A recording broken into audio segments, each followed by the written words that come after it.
How we doing, guys? It is Richie and Quinton of the Richie Hicks Jr. Sports Podcast. Zappy will be on the way briefly. Wanted to jump on a few minutes early. Got my friend at Lambeau here. This is kind of cool. Really nice seats too, man. You're talking like right in front of the end zone.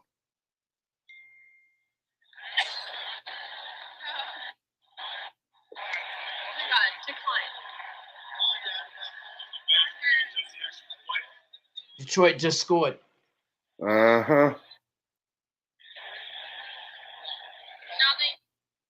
Sure did.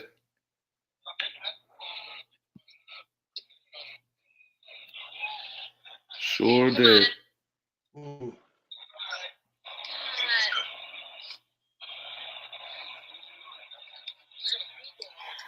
All right.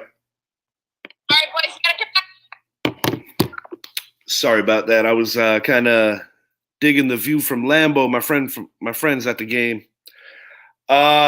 Q, crazy day around the league today. We're gonna start in Philly. Eagles survived scare, struggled against the bottom feeders of the Giants roster, and when I say that, I don't say that in a disrespectful way. I was proud of the effort that the Giants defense particularly put out.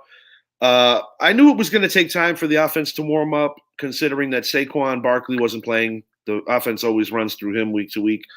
And also the fact that Daniel Jones wasn't in there. But Davis Webb did an admirable job, all things considered.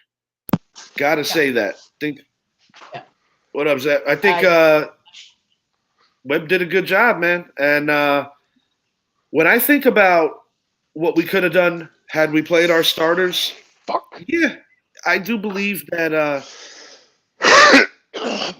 Zappy, we're live.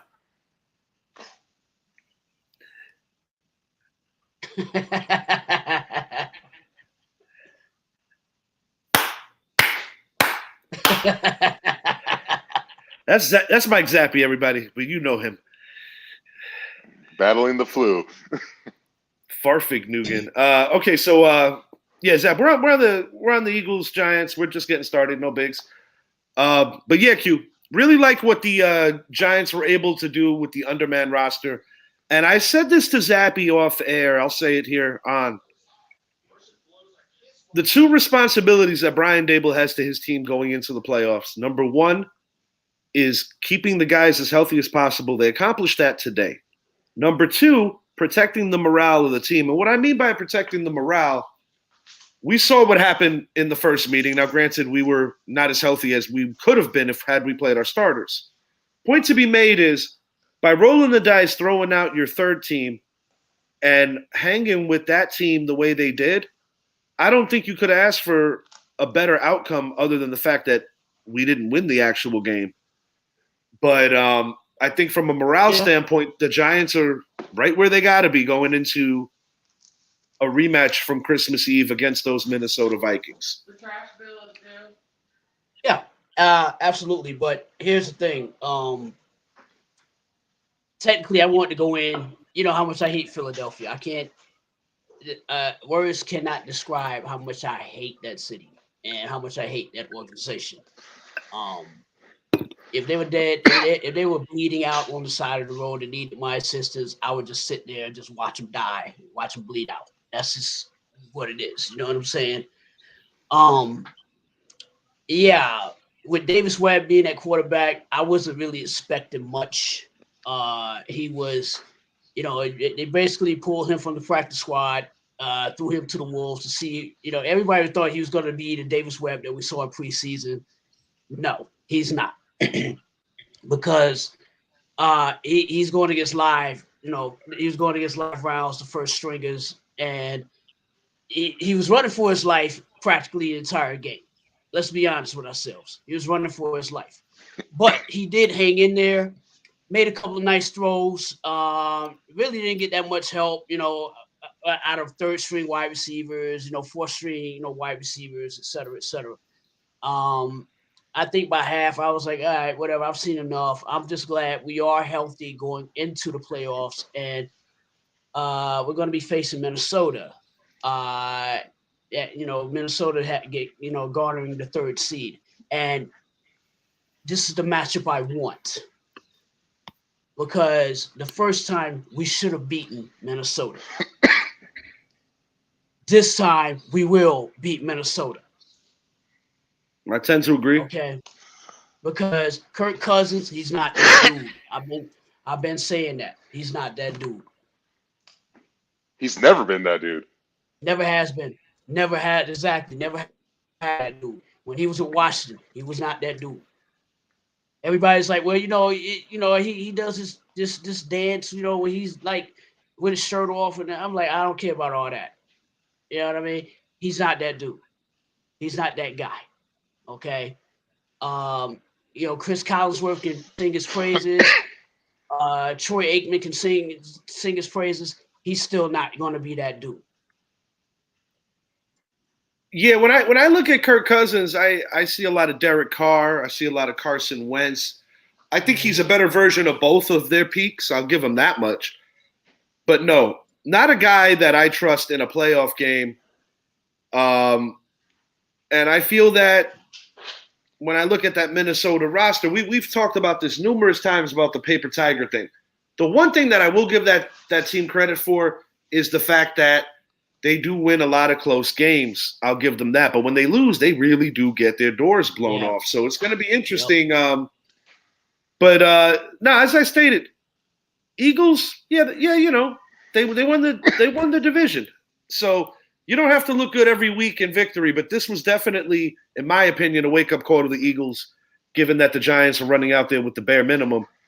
And as far as the Webb thing goes, I think it's an audition to see if the Giants feel that he's a better person to have as the direct backup for Daniel Jones versus Tyrod Taylor. And after what I saw today, I tend to believe that the answer could potentially be yes. It was good to see him out there. If you want to go back to 2017, that's when he really should have started, not Geno Smith. Different regime, different times. This is a better organization now. But it doesn't feel like a loss. And quite frankly, backing it up to that Christmas Eve game, it also didn't feel like a loss because at this juncture of the year, it's about building positive momentum. And I think the Giants got plenty of it.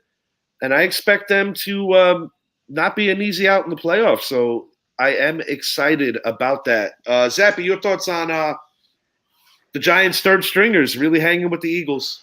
Well, when I think of Davis Webb, the first thing that comes to mind for me is Geno Smith. How many years did it take him to finally get settled into the NFL game? About the same amount of time it took for Davis Webb to take on an opportunity that he was finally presented and looked good with third stringers. I'm looking at the pros and cons for today's game for the Giants and Eagles. One, the Eagles, they're not the Eagles we knew earlier this year. Secondly, I think there's a lot of positives for the Giants because they did come close to defeating them with a bunch of third stringers. But I feel like there's still that point in your mind where some of the starters, while they were still cheering on their teammates on the sideline, some of the starters could be looking at that game and saying, man, if we were out there, we win this game. We spoiled the Eagles' #1 seed and San Francisco gets it. But the one thing I don't like is the Giants were just in Minnesota a couple weeks ago, and they gave Minnesota a hell of a fight. And honestly, I believe this Giants team is better a couple weeks later than Minnesota a couple of weeks later, but yet the models are giving Minnesota a 60% chance to win the game. And it blows my mind. It's like, what are they basing these models off of? What is it about Minnesota you saw? Is it because they finally won a game by more than possession today against the Bears that you're like, oh yeah, they're good now? I think it's predicated off of the fact that you have the best wide receiver in all of football. I think that has something to do with it, and I also think it has something to do with the fact that they are literally the best team in the NFL in these one-score games because they are literally undefeated in those one-score games. Giants have made a pretty decent job of doing it themselves, but it's going to be a great game and one that we're going to analyze towards the end of the show as we look ahead a little. But I'm not worried about what anybody thinks. I really I know what the Giants are capable of. And I also know, wow, great catch by Christian Watson. That hit the floor. And I also know what the Vikings can do when they're on. But the thing is, I don't trust the Vikings, and not because I'm a Giants fan, just because I'm being honest with it. I would be a lot more concerned if we were playing the 49ers next week. I think the Giants going to pull off that road dub. We'll see how it plays. And this is another cause of concern for a team coming out of the NFC. I'm sure you have a lot to say about this. Howl at the boys. Cowboys come out flat at worst possible time, week ahead of playoff showdown with TB12. Short and sweet. Yeah, you got to give credit to Washington this time of the year. You know, they're a team that many people believe could be or should be in the playoffs. They are not. But to give that kind of performance at the end of the year in a game that doesn't matter to them, lot to be said about that. Both NFC East teams did that today. The bigger concern is not so much that Dallas lost the game, it's the way they lost. Just not smart football today. Dak Prescott made a lot of bad choices. And Washington overwhelmed Dallas's front. Their front seven overwhelmed Dallas's O-line. Got to give them credit where it's due. But I still question that this could be Ron Rivera's last game. As the Cowboys go, they've got to figure it out quick, because you're talking about a meeting with a quarterback that, as a franchise, they have never been able to beat that man as a franchise. Real quick, Richie, Green Bay just scored 15-13. Yeah. Yeah, man, this could open up. Yep, this could open up, man. This looks like this could open up. Well, I want to see how Detroit responds on this drive. Yeah, this is going to be a telltale of how they respond. But yeah, Zap, your thoughts on this Cowboys game? There's a lot of question marks. The defense they played phenomenal, because in that first half, Detroit, Washington could have easily been up 31-0. But the Dallas D kept responding. But eventually, just like when we played Tampa Bay at the week one, eventually your defense gets tired and then things start to open up. As far as Dak Prescott today, I mean, this was literally his worst offensive output in his career. He was short-arming his throws, overthrowing receivers. It just seemed like everyone was not on the same page. I don't know if it was just them coming into this game saying, we actually don't want the number 2 seed, because quite frankly, I said before the game started, I don't want the number 2 seed. I don't want to face Green Bay in round 1. And whatever the outcome is of today, I don't want to face Green Bay in round 1. I think Green Bay will win this game, but I think Detroit will hang in there till the end. But I also did not want to go into our game against Tampa Bay coming off of an embarrassing loss, to say the least. And I'll say this much: Cowboys fans are going to hate me. I like Dak, but I've had many question marks about him, and watching him today brings up all those questions yet again. And quite frankly, if we go into Tampa Bay and lay an egg, Dak's got 1 year left with his team. And Mike McCarthy will be done as the head coach should he die in the first round. I don't necessarily know about that, because Mike McCarthy has done something that we haven't seen done since the 90s, and that's consecutive seasons of 12 wins or more.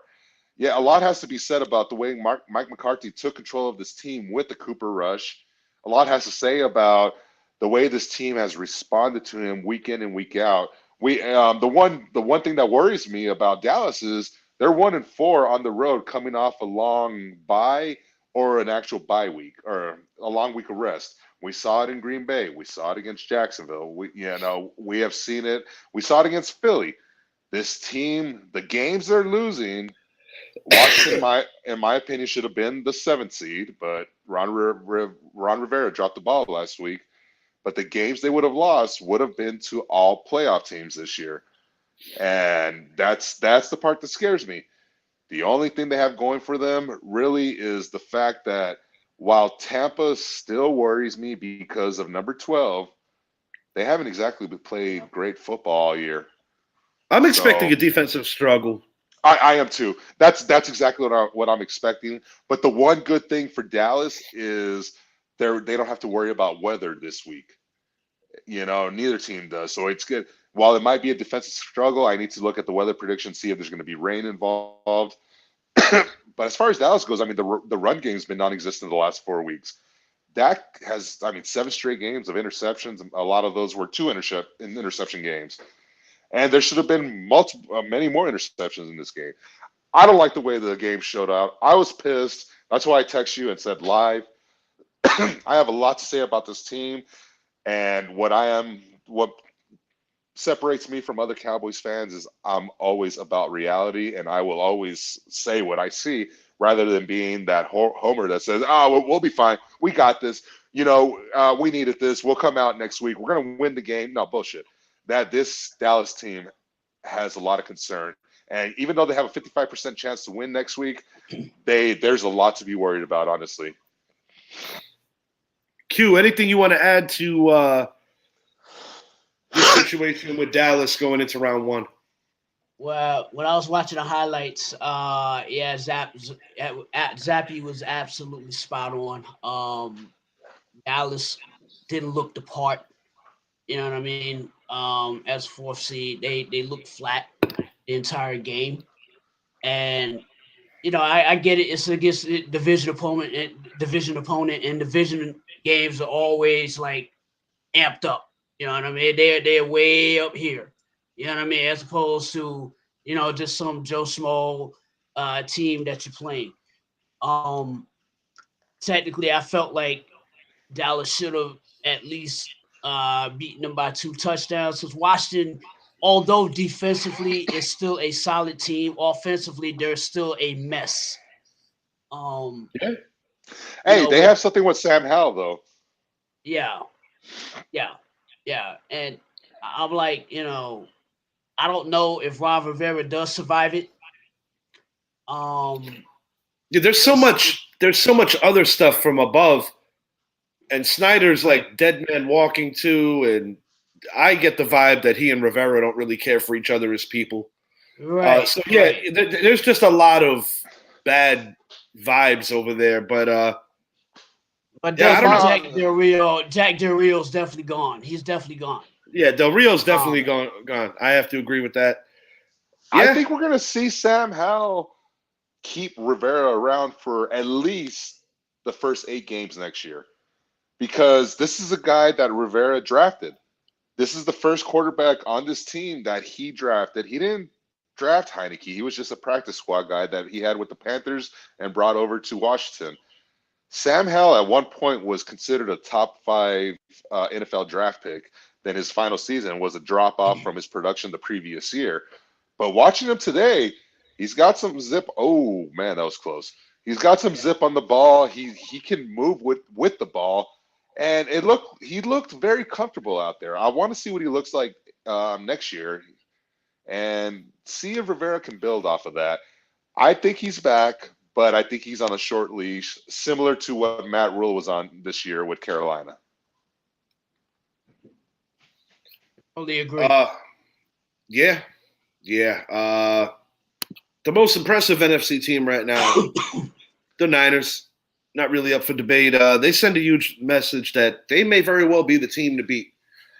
When I look at the way they can beat you, the many ways they can beat you, that's what makes them dangerous to me. And I said it off air. If you're going to catch the Niners, you got to catch them early.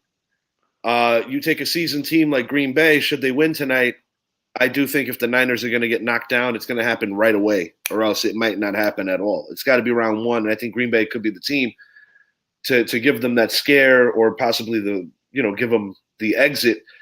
Brock Purdy, what more can you say about Mr. Irrelevant? It's incredible that he's been able to transition to the pro game. It helps when you have the great coaching that they do. But just weapons galore. And then on the opposite side, that defense doesn't give a break to anybody. They don't take plays off. They don't commit stupid penalties. And they finish their assignments. So when I look at the 49ers, quite frankly, I think you're talking about the most complete team, not only in the NFC, but in my opinion, in the NFL. That doesn't always translate to winning a championship, because it only takes a a lackluster 3-hour game, or sometimes, you got to factor in that some luck goes into this stuff too and catching some breaks. But I will say that as of right now, the 49ers, in my opinion, are the best team in the NFL. And I'm talking about the Bills, the Bengals, the Chiefs, everybody in the AFC. Right now, it's the 49ers. Mm-hmm. Yeah, there's no question about it. And what makes everything great for Brock Purdy is the fact that ever since the Niners made that trade for McCaffrey, their run game has been unstoppable. And obviously Debo has missed the last few weeks, but we saw what their offense is like with him back in the lineup today. That defense that is led by DeMeco Ryans, I mean, they play week in and week out. There's a reason why they're number one seed. Oh, interception, Detroit. So yeah, that was a terrible pick, by the way. That was a terrible pick. That was very, very bad. And which leads me to what I was going to go with. The one thing about that helps Brock Purdy too is what we alluded to earlier today, talking about our top 5 MVPs and so on and so forth, is we made a mention of the passing of the torch between the older quarterbacks and younger quarterbacks. If you look at the quarterbacks that are playing in the NFC compared to the AFC is loaded with first rounder, where the NFC, we're talking about Mr. Irrelevant that became relevant. Geno Smith, a 2nd round pick. Kirk Cousins, a 4th round pick. Dak Prescott, a 4th round pick. Jalen Hurts, a 2nd round pick. There's really only one quarterback that was a 1st round pick, and that's if Jared Goff wins tonight. Daniel Jones. Daniel Jones. Thank you. I knew there was someone else. Thank you.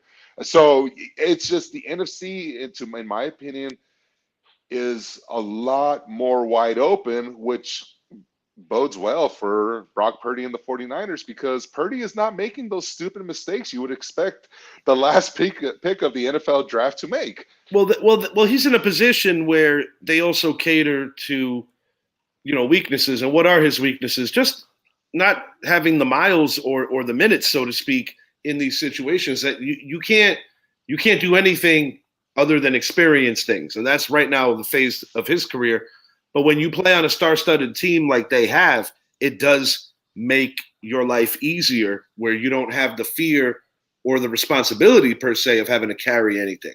And that is also a big thing, because even if you look at the way they won or almost won it all with Jimmy G, or even going back to Alex Smith, it's a similar philosophy.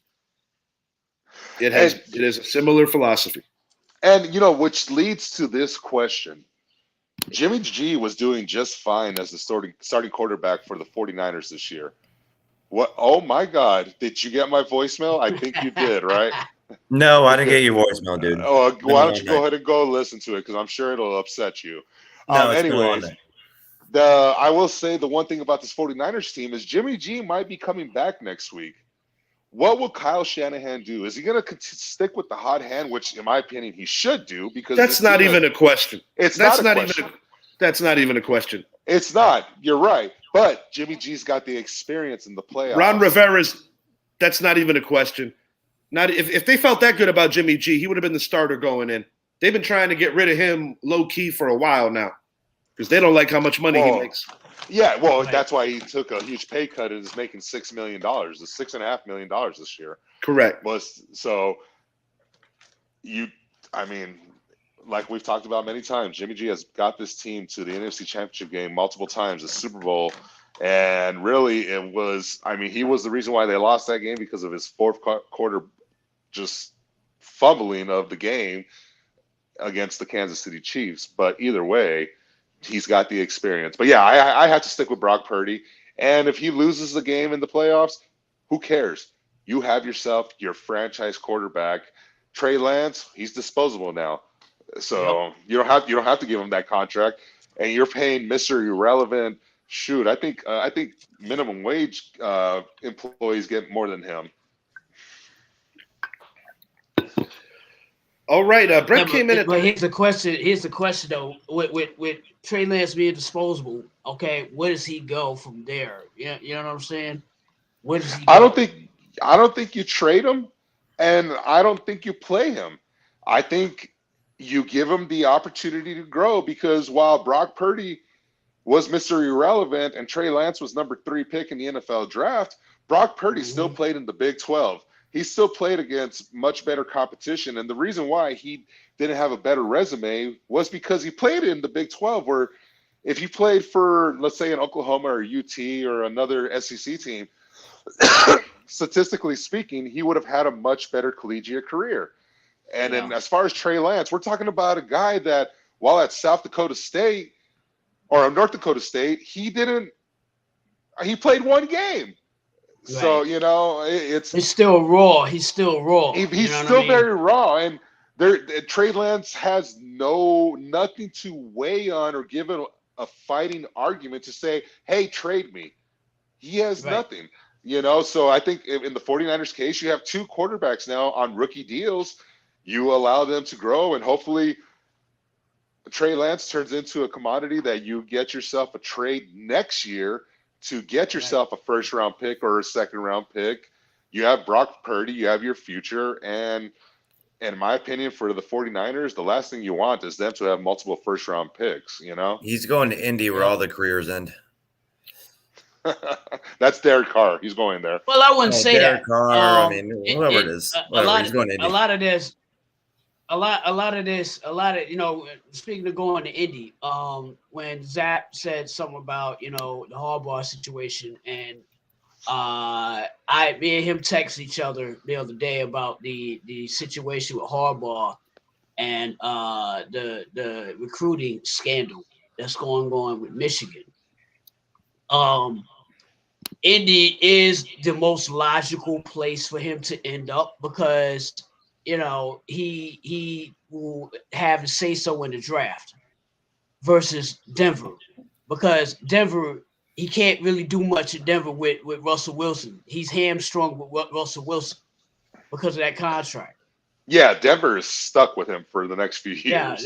They are stuck with him. You know what I mean? I'm like, they signed this guy to this huge contract, and I'm like, no,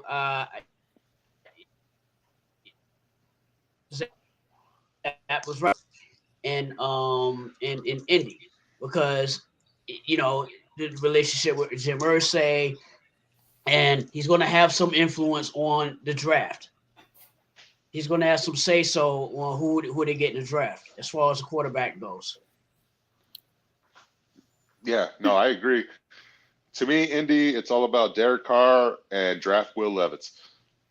Yeah. But enough of that. Yeah, man. I was like, yeah, go ahead, proceed. Yeah. I was like, Zappy, by the time you finish talking about the 49ers, it's going to be time for the wild card round. Yeah. Hey, man, I can break each team down for an hour each if you want me to. You know that. Yeah, we'll do a 10-hour show. I'm down. Special teams is key in Bills' win over Patriots. Bills secure number 2 seed in the AFC playoffs, and the Patriots are sending off 2 franchise legends. Both played their final games today. Talking about McCourty and Slater. I'll make my side of this short and sweet. It's an unfortunate situation for the Patriots because the Patriots outplayed the Bills today for the most part. But when you give up 14 points on special teams, and then when you try to kick away from him, you actually kick it out of bounds. I never thought that I would have to actually say that the Patriots are losing games like this. Over the course of the last 3 weeks of this season, you got that nightmare lateral disaster. I'm going to call that game collateral damage. That was the friggin' worst. Then you got Ramondre Stevenson puts the ball on the floor inside the red zone against the Bengals. That was a game they should have and could have won. And today, you're playing one of the better teams in the league. You can't make those kind of mistakes and expect to win. On the positive for the Patriots, Mac Jones had a much-needed good performance and maybe buying back some of the confidence of the brass and of the coaching staff. I really thought Mac Jones, people are going to get pissy and be like, oh, that throw to Henry. Quite frankly, Mac Jones was one of the biggest reasons why they even had a chance to win this game today. But definitely a disappointing way to end Yeah, disappointing way to end your season for sure. But it's not lost today. It's not about what happened today. It's what led up to today in other games the Patriots should have won this season. That's all I got on the Patriots. Bretsky, your boys, your story. What do you say about this? Yeah, like you said, leading up to it, I mean, this whole game was bittersweet for me. I'll be honest, if I wasn't lying and saying I was kind of rooting for the Bills to win this game, even though I am a Patriots fan. No, you're a Bills fan. No, shut your mouth. I'm being serious. You know, it was really bittersweet for me because I really was kind of rooting for them just because of what they went through this past week. I mean, Rich, you know, we've talked about this all week long, and I know everybody's kind of done talking about it, but it's still there. You know, number 3 is on their minds, and it was on my mind today. I'm a football fan. Granted, I'm a Patriot fan, but it was really hard for me to watch. I mean, I kind of knew going into this game, you know, we were 90% chance we're going to lose this. I mean, I really didn't know what kind of Buffalo team we were going to get. I don't know if we were going to get, put up 50 plus points, Buffalo Bills, balls to the wall kind of team, or if we were going to get a very hesitant, shy kind of team coming into this game. That's what hurts because you got a team that played bad enough to lose, but I wouldn't say they played bad enough to lose. I mean, they Brett, they got 14 points on special teams. Can I go? They had 2 kick returns for a touchdown. The first one was the first one they've had in 18 years, which is just mind-boggling to me how that can happen, but it happened. And they were long overdue. And the second one came, and I was like, no way. I mean, if you guys watch the replay, you can hear Tony Romo just go off and be like, no way. It was just, it was unbelievable. It was, I'll give Buffalo credit. I'll give Mac Jones credit because he actually did play a really good game. Granted, the last 2 or 3 possessions that he had. Yeah, but you also got to realize it caught up in the emotion. That game was very emotional. When Buffalo returned the initial kickoff back, and I was like, "Wow, they're about to blow the doors off of New England." And and I told Richie, like, "Wow, this is."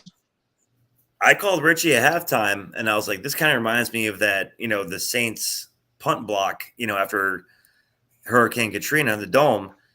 And literally 10 minutes after I said that to Richie, Romo said it on the same broadcast. And it was just a weird feeling. But all the props to credit, they deserve the win. They're in. God bless them, man. I've got to give credit to this Patriots team, to be honest with you.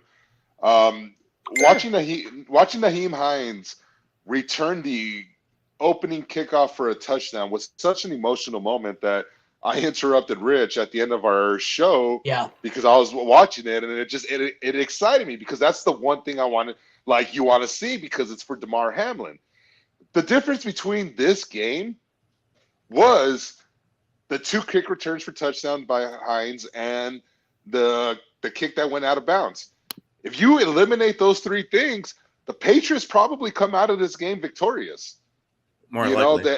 Like Josh Allen, don't get me wrong, he had 3 touchdowns and 1 interception, but their offense was not exactly. You would have expected them to put up 50 the way the game started, but New England responded, and they responded all game. I have to give credit to Mac Jones, Bill Belichick, the defense and the offense. Devontae Parker had himself a nice game. I was very surprised. I was expecting a much bigger margin of defeat by the Bills. But watching the game, and granted, yes, I'm sure there's a lot of emotions that went into this game for Buffalo.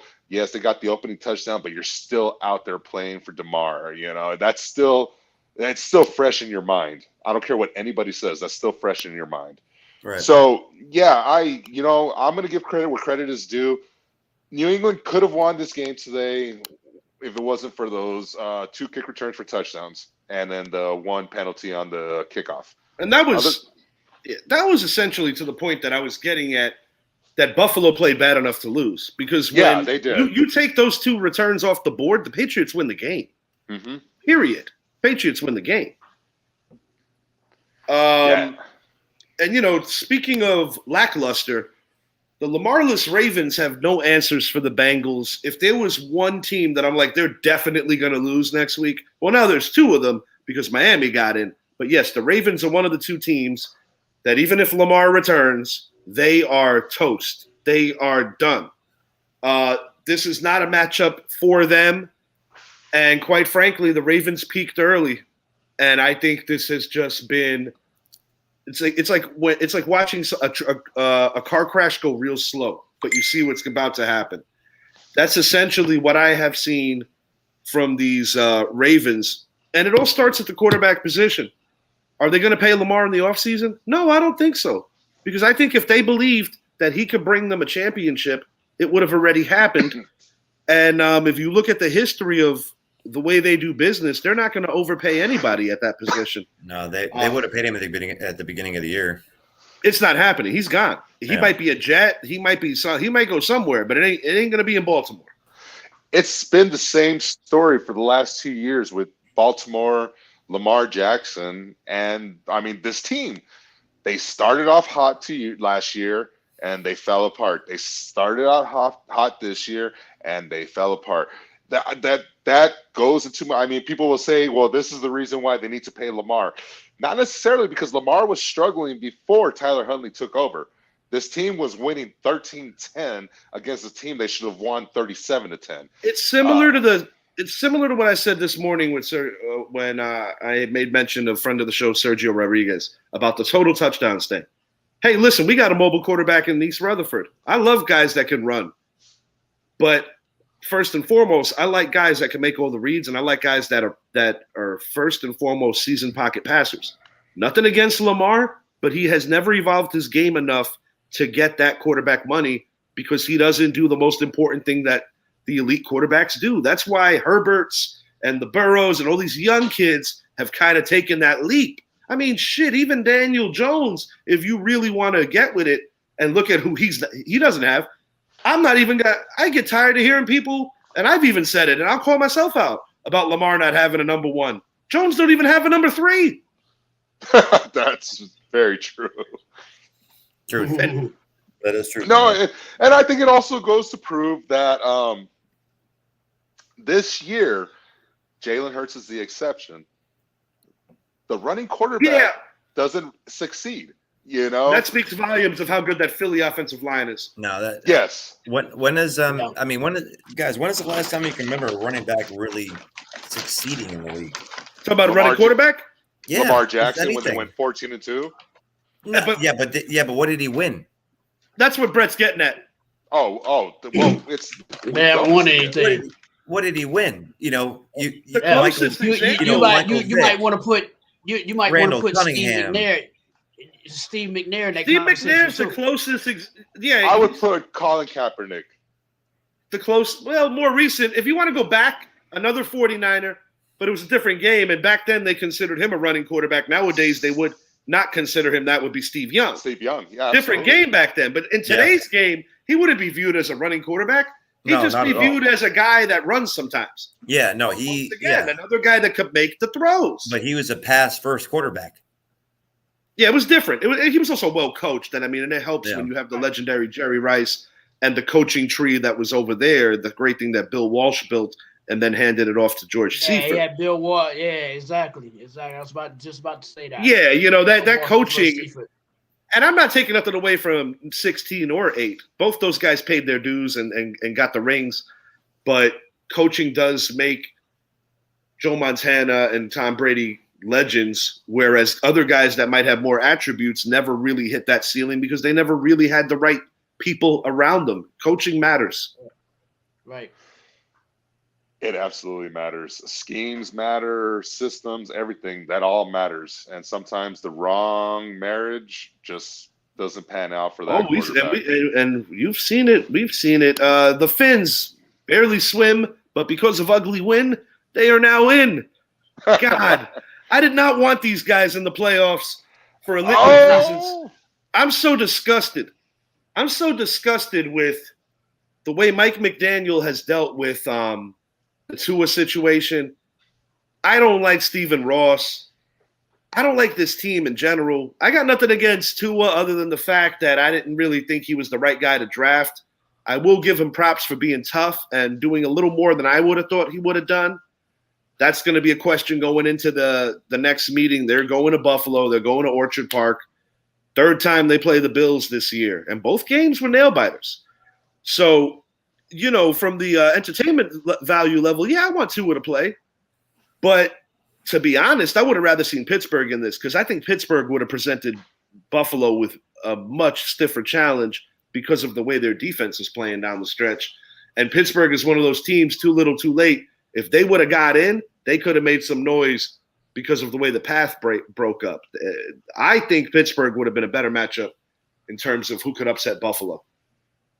Yeah, and a lot has to do with the fact that Pittsburgh has a much better defense, and plus their offense has been slowly getting better. Quay Walker is walking off the field right now. Yeah, I think it was due to that unsportsmanlike conduct. Okay, it's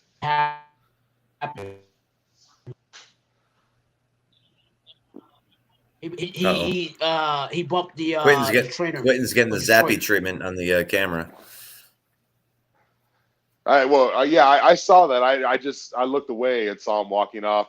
Gentlemen, with 5 minutes and 55 seconds left, Detroit has taken the lead, 19-16 with an extra point to come. So something to think about, something to watch out for.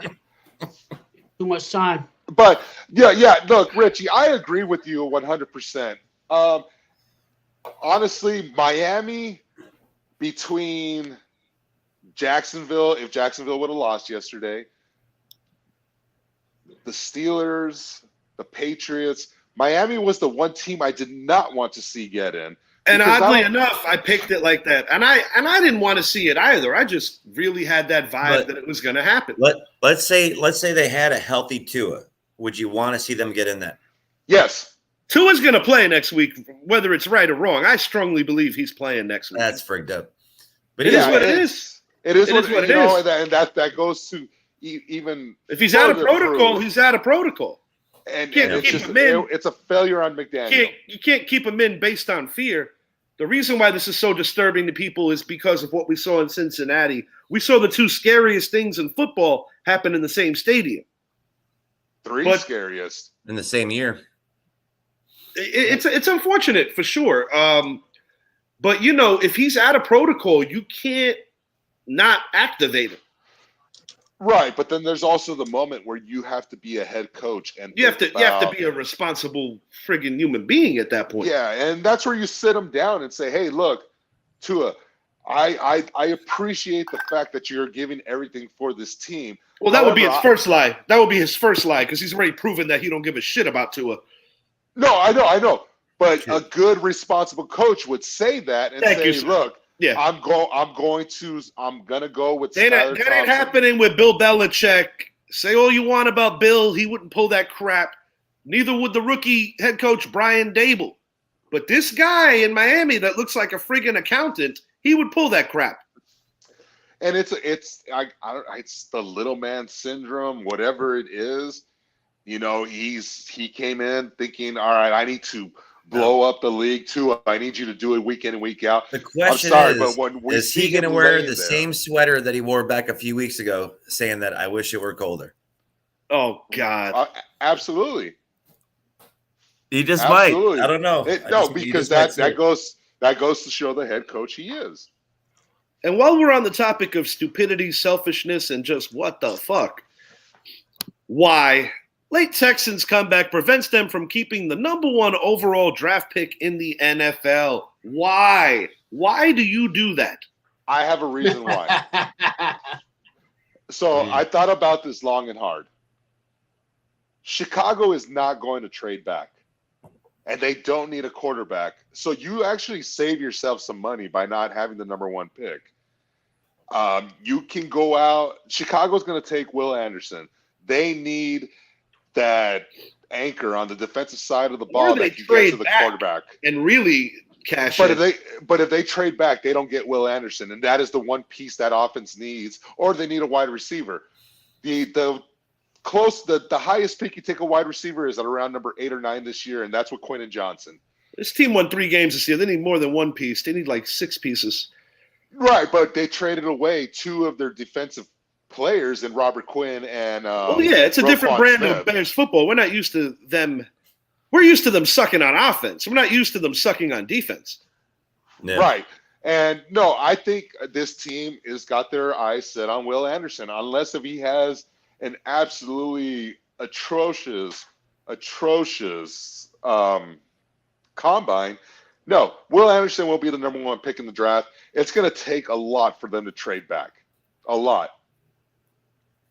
That's why, and that tells me also Houston, maybe it's not Bryce Young. Maybe it is CJ Stroud that they want. So if a team trades up for Bryce they're definitely going quarterback. And I guess from that, in that regard, being the number 2 pick might not be the worst thing. Yeah, but the question is, He got the Zappy treatment. Yeah, I think he froze. Yeah, he did. He got the Zappy froze. the question is, There he is. the question is with Houston, with the Texans, head coach wise, then I don't think they keep Lovie Smith. I don't think Lovie Smith survives this. I don't see him. I kind of agree. I thought at first he might have, but yeah, he was a placeholder. Didn't they say they're going to bring him back another year? Yeah. I didn't hear that. I didn't hear that either. No, I think that he does not survive it. I was listening to it, to the games and all that, and they're talking about the coaching carousel that is about to start happening on tomorrow, like Monday. Something tells me Lovie Smith will not survive this. They're going to go out. I know they're going to try to make a push for Harbaugh, but I don't see Harbaugh ended up in Houston. I see him like Zappy and I discussed, and Zappy said it, best that he's going to end up in Indy. I can really see him in Indy. That makes sense. But, that Houston, actually makes I a don't lot know of who sense. They're not as a head coach. As a coach. Like, not as a head coach. That's where the majority of their problems need to get fixed. Jim Harbaugh is not coming up to the NFL to take a demotion. He's going to take a head coaching position. So I'm talking about Lovey. No, Lovey. No, Lovey's just out of the league. He's done. Yeah, dumb. Yeah. No, that goes without saying. And which is crazy because the one guy that they were aiming towards, he just announced today he has no interest in coaching that team, and that's DeMeco Ryans, who should be a head coach next year. But the team that he played with for a long period of time, he doesn't want to go coach them. So, you have to really think about what head coach out there, whether collegiate or NFL assistant, really fits Houston. And it's a really hard question to answer. It's got to be someone that is going to know how to coach a Bryce Young or a CJ Stroud or a Will Levis. I think Jim Harbaugh is perfect for Will Levis in Indy, but as far as Houston goes with those two, it's a tough one. It's a really hard one because Houston has nothing to offer except for a big market city. All right, looking ahead to Super Wildcard Weekend. No analysis necessary. Anybody feeling froggy about if they want to be like, that's my Super Bowl pick, or this is who's going to win Wildcard Weekend. I mean, we have an analysis show to really dive on this. So I'm thinking, what's the temperature here? Let's just ask. Brett, who's winning the AFC? AFC, it's kind of hard not to root for Buffalo at the All time. game. I didn't It's kind of ask hard you. not to root for Buffalo. Detroit just intercepted. They have everything going for them. They have a home game or two, and granted, almost. Do they have home field advantage? They don't, right? No, KC still has Kansas it, right? City does. Nobody has Yeah. home field advantage anymore with this crap with the neutral field. Yeah. Well, not necessarily, but yeah. No, necessarily. I think Buffalo has all the advantages going for them, and all the emotions. So I'm taking Buffalo out of AFC. I'm taking San Fran out of the NFC. No one has. Yeah. Depending on if the Packers don't win this game, that changes my scope on if the Niners are going to get out of round one. Because I really thought the Packers presented the challenge of like, oh shit, they could get beat. I'm gonna go. I'm gonna go Cincinnati and the Niners for the third time. A Super Bowl that we almost had last year. I'm gonna go Cincinnati and the Niners. Over the course of the last month, I've gained a lot more confidence in Cincinnati than I have with Buffalo. You know, I feel like the NFL's pushing Buffalo on us. And they're using an almost tragic scenario to push it on us even more. They didn't play well today. I don't know what eye test some people are saying about that they're on a mission and they're motivated. They played like shit today. Naheem Hines won that game. They didn't play well today. And not for nothing, their defense showed a lot of warts if Mac Jones is doing that to you. If Mac Jones is doing that to you, what is Joe Burrow going to do to you? What is Patrick Mahomes going to do to you? I say Super Bowl picks gonna be Kansas City and Philadelphia. Because the Andy Reid Bowl. Yeah, the Andy Reid Bowl. Kansas City, too many weapons. I mean, if you got a team that plays ring around the roses and still scores on you, that's something to be said about who you're up against. And Kansas City got way too many weapons. Way too many weapons. All right, so I like that one. That's a rematch of a few years ago. So who would be your champ? I'm assuming you would go with Kansas City. I didn't think you were gonna pick Philly. Brett, there it is. Brett, who's your champ Philly. out of Niners and Bills? Who's the champ? Niners. My champ is the Cincinnati Bengals. Can't believe I'm even saying that. God damn it! I'm not even going to say anything. Eli Apple. That's not happening. I'm not saying anything because Brett's going to go off and say, "Oh, here you two are. You planned it again. You guys must have talked about this before." But I will say this. Who was it back in week 5 and 6 that was saying the Bengals? And you two were like, no, it's Baltimore's division to win. And I said, no, I did the say Bengals. Both of y'all. I'm picking the Bengals in the AFC. I'm sticking with it. They are dangerous. They are undefeated against Patrick Mahomes this year, 3-0. They were going to beat Buffalo last week. This team is hot at the right time. They are playing on a more consistent basis than Kansas City or Buffalo. I'm taking Cincinnati out of the AFC and the NFC based on the current eye test. Do you know how horrible this is going to be that Seattle has to play the night? Nobody wants to see that. This isn't the Legion of Boom against Navarro Bowman and Patrick Willis. I told you. I was adamant about it earlier today when we were talking about this game. Green Bay can't lose at home to Detroit. That can't possibly happen. Oh my God. And even when we were talking about that can't happen. Defensive rookies of the year, and I named it's not over yet. Aaron Rodgers can't lose at home. No way. He's on the verge of fuck. This is about the passion of the torch, and Aaron Rodgers can't beat this team. It's been the same thing for many years, and then with the times he's beat them, it's been close through a Hail Mary or through a failure by Matthew Stafford. This team, I mean, even if they get a field goal here, it's going to be hard for Green Bay to drive down the field. Oh, even better. You got 2nd and 1 here. Yeah, it's Cincinnati. NFC, it's got to be the Niners. It's got to be the Niners. You know, they have the #1 defense in the NFL. They have Christian McCaffrey. They have Deebo Samuel. They have Brock Purdy, who's been playing great football. I'm honing this guy, and he's got the freaking he's got the Rocky hat on. I'm honing him. Listen, I'm still taking San Fran throughout the. By the way, NFC. Stallone was a Giants fan before he had to be an Eagles fan because I'm pretty sure he was. They sunk a lot of money into him. I'm pretty sure he was. The only exception is what's his name, Bradley Cooper. But even him, I don't think wanted to be an Eagles fan. So, Zappy, you're calling it. You're calling Bengals out of the AFC. Are you picking them to win the big dance?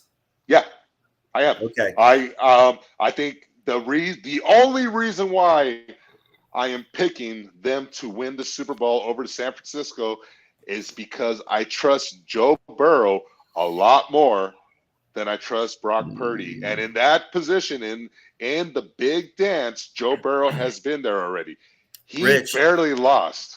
Rich, record this episode. I mean, keep it locked, because last year when we made this prediction before the playoffs started, you remember it. I predicted Bengals versus Rams Super Bowl, and I predicted since then Rams you haven't. Since then, you haven't predicted anything. You can't even predict the weather. I'm just saying, save it, remember it, write it down, take a picture. I don't give a fuck. Zappy's calling the Bengals to beat San Fran in the big dance. I'm predicting San Fran to beat the Bills in the big dance. And Richie's calling the Bengals to beat Q is calling. I might tweak this on our preview show. Q, who are you calling? You said Eagles and KC in the big dance, right? Yeah, he got KC winning that. All right, you got KC winning that one. Red, what's yours? Yeah. I'm as of right now, Bengals and Niners, assuming that the Packers don't win this game. Well, Detroit just got another first down, and you like how I backdoored that? Like I still have it out. Yeah, you backdoored it. Yeah, you've been saying Packers for the past freaking how many weeks now? Well, I mean, they were on a 4-game winning streak. I know Zappy's happy because Zappy, you too. You predicted the Packers to go too. He predicted them, but he didn't want it. And now you're changing. But no. No. Yes. Football is a game of matchups, and Detroit matches up very well against Green Bay. It's on full display again this week. The first time they met, what was the score? 15-11. It took a defensive touchdown for the Detroit to really win that game. Football is 55% physical and 45. Oh, okay, go ahead. Yeah, whatever it is. 80% mental, 40% physical, says the guy from the Little Giants. But no, Zappy, you said it. I did. And the week before. I said it. But then today, I said Zappy really should get into politics, bro. Look at him retracting on he's retracting. No, retracting the Packers. I did. But earlier today, I said, Richie, I have this feeling.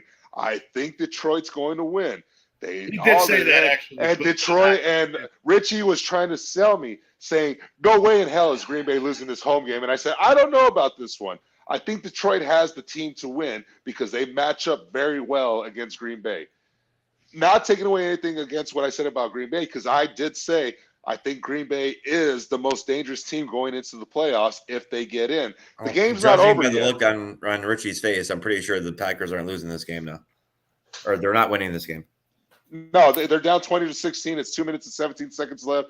Detroit with the ball at the 21.5-yard line of Green Bay. And it's a quick pass out to Amon-Ra St. Brown. There's a flag, so it's going to push it back. It was for a block in the back, it looked like. And if there wasn't a block in the back, they still would have called it because they're trying to make sure that it was holding. It was holding. Yeah, but they do want to make sure that they give Green Bay. They're trying to make sure there's more time on the clock for Aaron Rodgers. Well, either way, Green Bay still find a way here, maybe. Well, they're going to have to find a way to tie this game because I don't see Detroit missing this field goal. It's going to be a field goal. And it's going to be about a minute and 45 seconds left or so. But we're coming up on the 1 minute mark of this. Oh wow, this debauchery here. Just in time for the 1 minute mark of the Packer-Lion game. You gotta see the way this show started. It was funny. Zappy didn't realize we were live, and he just dropped a random F-bomb. Well, and, that's going to come back to haunt him. Right that's gonna come back to haunt him in his political career. So the internet is undefeated, Zappy. That's all right. Until next time. That was a great play by Detroit. Sorry. Until next time, I am Richie. He's Zappy. He's Quinton. He's Brett. And the NFL playoffs are on the horizon. We'll be having our. Yeah. Go ahead. Real quick. Real quick, shout out to my man Idris. We linked up today at Cafe Circa here in Atlanta. It was like an epic event. You know what I mean? Big Body Bosco was in the building. You know what I mean? Big Body